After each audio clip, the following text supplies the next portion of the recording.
আল্লাহু আকবার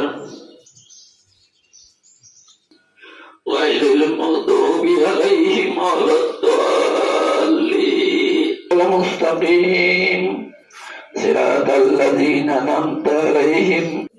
আমি 1990 সাল থেকে স্টাডি কোরআন হাদিস ফিকহ স্টাডি করার পরে 2006 সালে সিদ্ধান্ত দেখলাম কোনো জায়গাতেই এই কথাটা নাই। একটাই কথা আছে, ইন্নামাল ইতিবারু বিআসবাগির রিয়া। পৃথিবীর যে কোনো প্রান্তে চাঁদ দেখা গেলে অপর প্রান্তের লোকেরা নির্ভরযোগ্য পন্থায় খবর পাইলে, অর্থাৎ খবর পাইলে তারা ঈদ এবং রোজা পালন করত।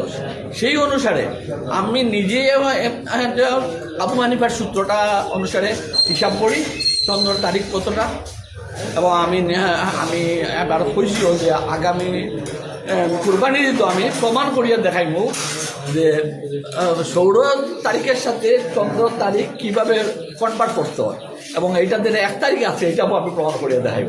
ঈদ মুবারক। আলহামদুলিল্লাহ, প্রতিবারের মতো এবারও আমরা শাওয়ালের 1 তারিখ 1447 হিজরি মোতাবেক 20 মার্চ 2026 আমরা ঈদ উল ফিতর জামাত উদযাপন করতে পেরেছি। আলহামদুলিল্লাহ, কোনো সমস্যা হয়নি। আমরা আনন্দিত এবং আশাবাদী যে একসময় আমরা সকলে একসাথে ঈদ উদযাপন করতে পারবো।